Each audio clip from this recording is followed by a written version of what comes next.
Hey, what is up, mortals? It's me, Robert Ramirez, aka Raj Revenge here, and welcome to part 1 of What If Bakugo and Tokuyami Were Kidnapped. Just wanted to greet you guys by saying, just sit back and relax. You're in for a real treat.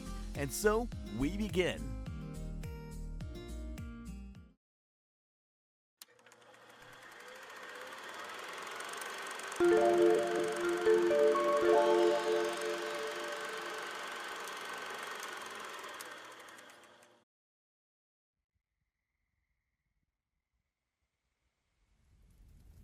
The summer night was cool.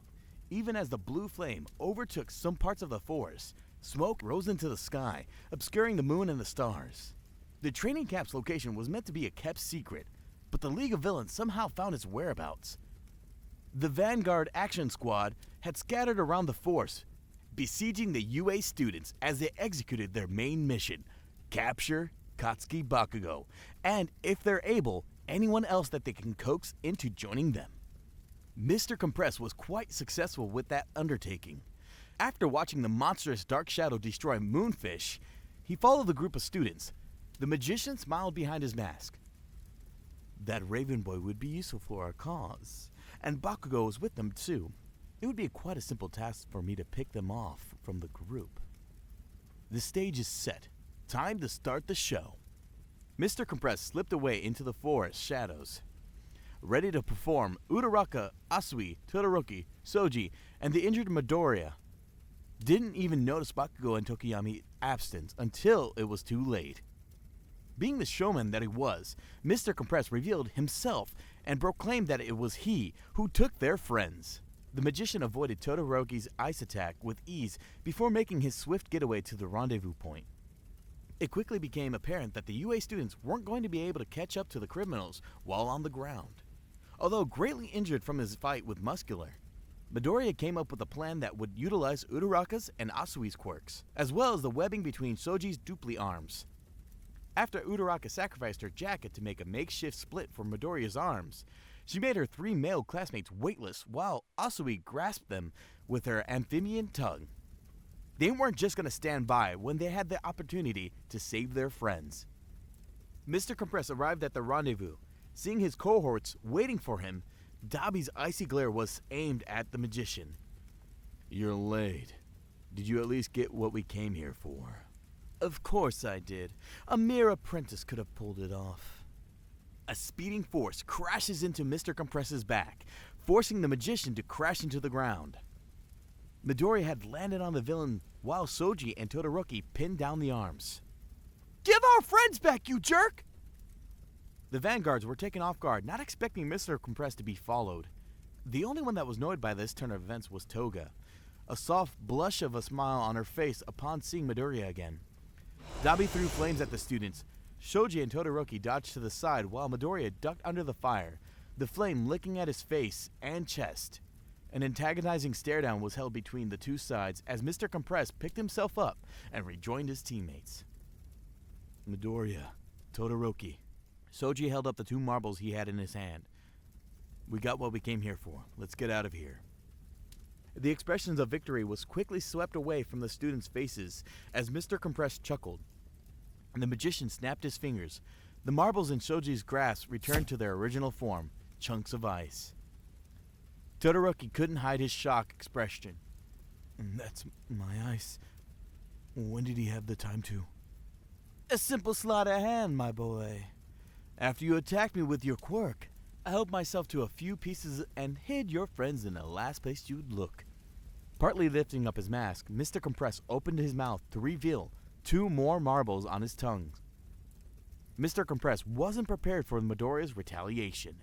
The green-haired boy used 10% of full calling to headbutt Mr. Compress in the stomach. The marbles flew from the magician's mouth. Soji and Todoroki bolted to grab them. Soji was successful in claiming one of the marbles. Todoroki wasn't so fortunate. Dabi snatched the marbles from Todoroki's reach. A cunning smile was on the scarred man's face. Poor Shoto Todoroki. It seems you were a little too slow. Something about his voice seemed familiar to Todoroki, but could it really be? No, it couldn't be. Todoroki must have just been imagining it. A few dark purple warp gates appeared near each of the villains. Twice leapt through his gateway. Toga stepped into her gateway, waving goodbye to Midoriya. Dabi and Mr. Compress waited outside of their gates, glaring at the UA students. Hey, Compress. Check to make sure. Of course. Mr. Compress reached into an inner coat pocket and pulled out a third marble. I prepared one marble earlier before our little invasion took place. Let's see who claimed what they desired. Mr. Compress snapped his fingers to reveal what the marbles contained. The marble in the magician's hand turned into Bakugo. A pit formed in Midoriya's stomach when the villain put his friend in a headlock and drew a knife on the blonde. The content of Shoji's marble erupted and clattered to the ground. Frustration and distress coursed through the dopely armed teen to see the pile of sticks and rocks that came out of the marble. A raven-haired teen appeared from the marble in Dabi's possession. The scarred young man's hand clasped around Tokiyami's neck, while a cobalt flame danced in the other hand. Both captured students were in too much of a daze to fully recognize the danger that they were in, even as the students pulled them through the warp gate. Kacchan! Tokiyami! With no plan in mind, Midoriya ran for his childhood friend. Shoji did the same, running as fast as he could at Tokiyami while extending and splitting his dupli arms as far as he could go. Stay back, Deku! Bakugo disappeared through the warp gate with Mr. Compress, the midnight purple passageway closing soon after. Tokiyami reached out towards Shoji in an attempt to bridge the minuscule gap. Shoji felt his friend's fingertips brushing on his own, causing his heart to jump into his throat. Ardent pain consumed several of Shoji's arms, reducing some to charred flesh and ash. He was forced to back away from Tokiyami and Dabi's attack. Shoji! Dabi pulled Tokiyami the rest of the way through the warp gate. Todoroki was frozen where he stood. Witnessing his classmates fall to their knees in defeat, Midoriya threw his head back and screamed in pure agony and despair. Shoji nursed his heavily burnt arm, frustrated and tearing spilling from his eyes and soaking into his mask. Todoroki heard something coming through the forest toward the clearing. He turned and was about to attack before seeing that it was just Uraraka and Asui, out of breath with worried expressions. Where's Bakugo and Tokiyami? We couldn't save them. The villains got away with them. The summer air became warm. Even as the forest fire died down, soot and ash rose into the air while Midoriya's sorrowful wails echoed into the sky. Dabi and Mr. Compress entered the bar, their bounty in hand. They threw their prisoners to the hardwood floor. Bakugo quickly picked himself up and tried to retaliate against the abductors. The hilt of Spinner's weapon collided in the back of the blonde's head, knocking the teenager out quickly. Tokiyami had just set himself up to meet the business end of the hero killer's disciple's blade. I suggest not doing anything like your friend tried to do. A man with a messy teal hair approached the UA students. Tokiyami, recognizing the hand on the young villain's face, and knew it was Shigaraki. He remembered the handman from the USJ. Tokiyami glanced at the comatose Bakugo. It would be difficult for the jet black hero to engage with 7 adversaries and defend his classmate at the same time. Things could get unpleasant if you were to try something. Tokiyami slowly stood up with his hands visible. His crimson eyes darted between each of the villains in the room. The Raven teen recognized the dark, wispy man behind the bar from the USJ. Everyone else was unknown to him. He would have to watch and listen to gather information. That's a good little hero. Tokiyami could hear the nasty smile in Shigaraki's voice. Dabi, Toga, Compress. Set up Bakugo in his seat. Spinner and Magni. Set up our other guest in his own chair. Tokiyami let the 2 villains restrain his torso to the back of the chair with thick ropes. His arms were bound behind his back, and his legs were secured to the legs of the chair. Bakugo was in a worse situation considering the materials that were being used on him. Not only were heavy chains binding his chest and legs to the chair, but his arms were locked in bulky handcuffs that covered his arms up to the elbows. Tokiyami sat quietly in his chair, trying to listen to the league's whispering conversations and read each member's behavior. He eternally debated on trying to loosen his ropes to be ready for an escape opening, but the ice-blue eyes of Dabi were keeping a lethal vigilance on the UA student. Tokiyami felt his heart increase its tempo as he tried to mask his fear. Bakugo's pained groan gained Tokiyami's attention. The blonde first noticed the bulky cuffs on his arms before glaring at Dabi. The scarred man just smiled, amused at the explosive boy's frustration. Spinner called Dabi over to the group, needing his input or another on something in the hushed conversation. Dabi shot one last look at the two boys, saying with his eyes not to try anything. Bakugo leaned slightly closer to Tokiyami, while the villain's back was turned to them. "Now's our chance. We should bust out and get a jump on them." Tokiyami was amazed that Bakugo was capable of speaking so quietly. "We best not. We are outnumbered, and it's very likely that we are also outclassed. Plus, we don't know where we are." Dabi turns his head to the UA students, his eyes shockingly cold. Tokiyami stopped talking instantly. The two red-eye students didn't break eye contact with Dabi until the villain returned his attention to his team. Tokiyami continued speaking even softer than before. "Besides, that one's not likely going to take his full attention off us anytime soon.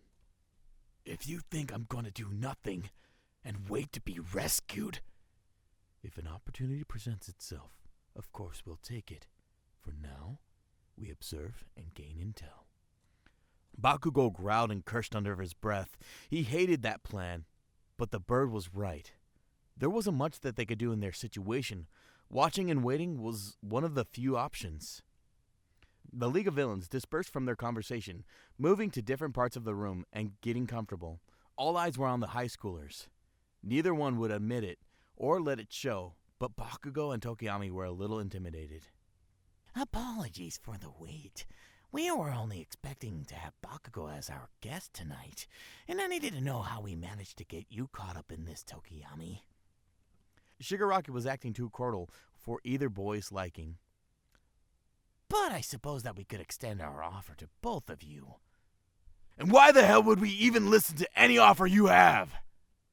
The young villain turned his attention to Bakugo, seemingly unfazed by the offense.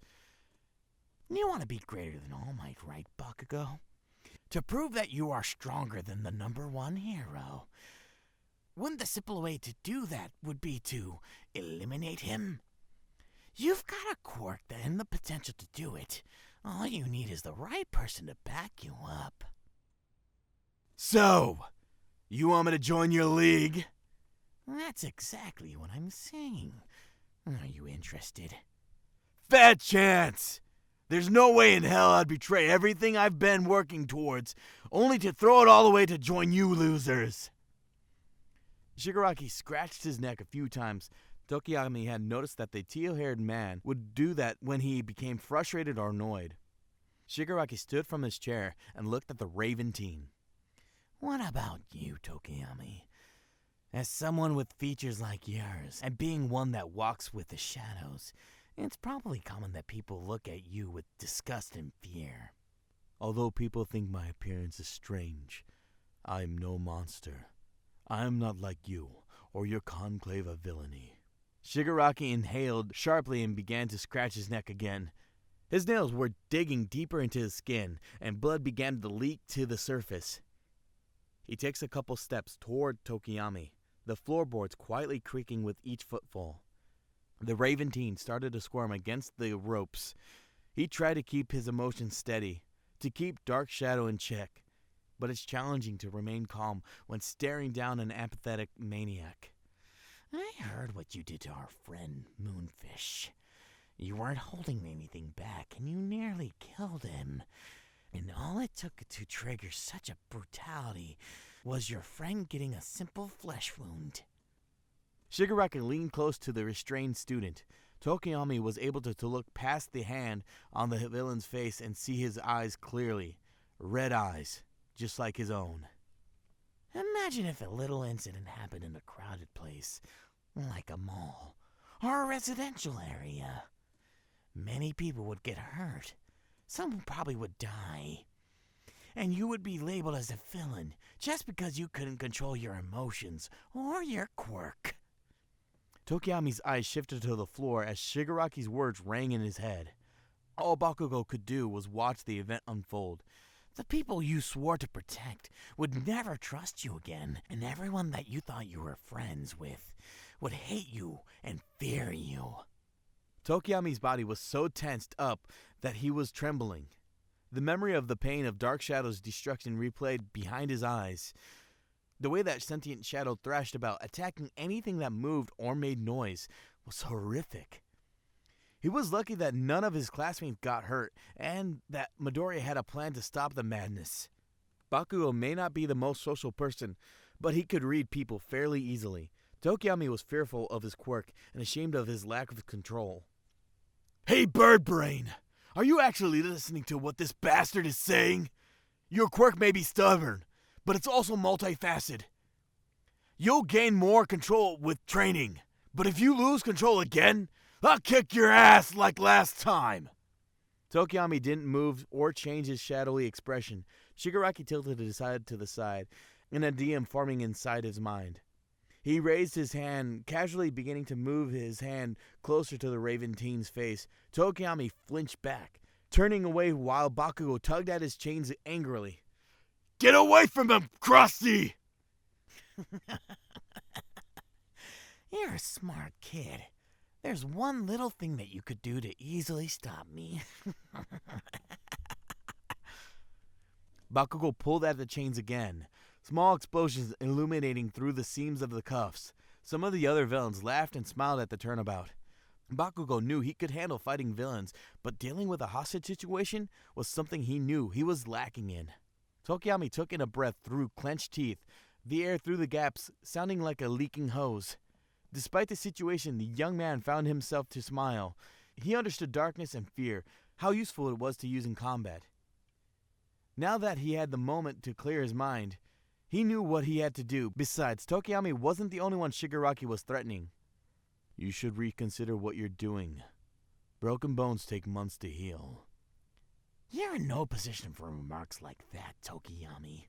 Shigaraki grabbed hold of Tokiyami's beak, intentionally keeping his pinky up.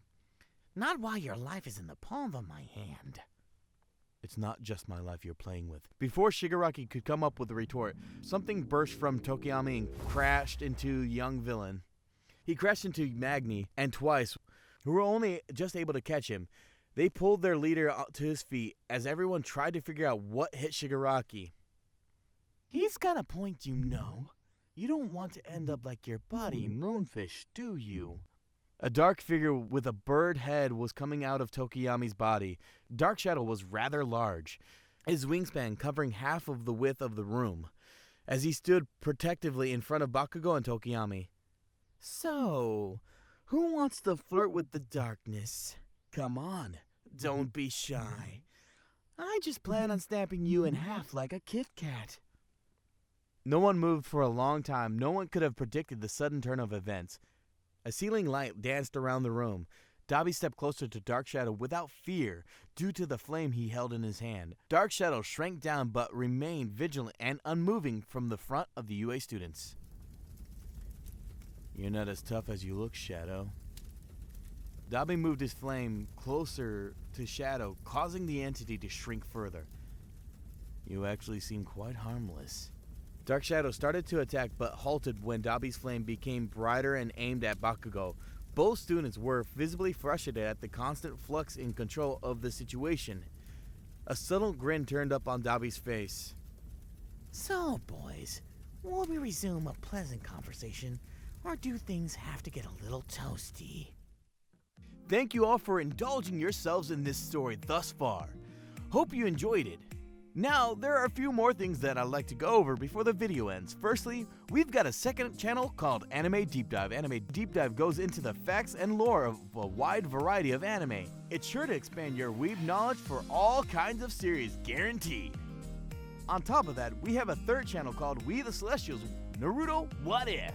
It's what we do on this channel already, but in the vast world of lore of Naruto. Go check it out if you're in the mood for some jutsu action. I'd like to let you all know on behalf of We the Celestials, I'd like to thank everyone involved in the production of today's awesome content. Their details will be in the description down below. If you perhaps are interested in what we do here at We the Celestials, then I would like to extend out an invitation to join the team. The only caveat being we only accept members 16 and older to join our crew. You can find us on our Discord, which you can locate in the description down below. Our Discord is an all-around fantastic place to be, whether you're a fan or you're looking to join the band of misfits. All you gotta do is hit up the recruitment server and sign up for whichever category of work fulfills your interests. We're always looking for members to join us. Well, that's it from us for today's video. So thank you all for watching, have a great day, and have a Plus Ultra year!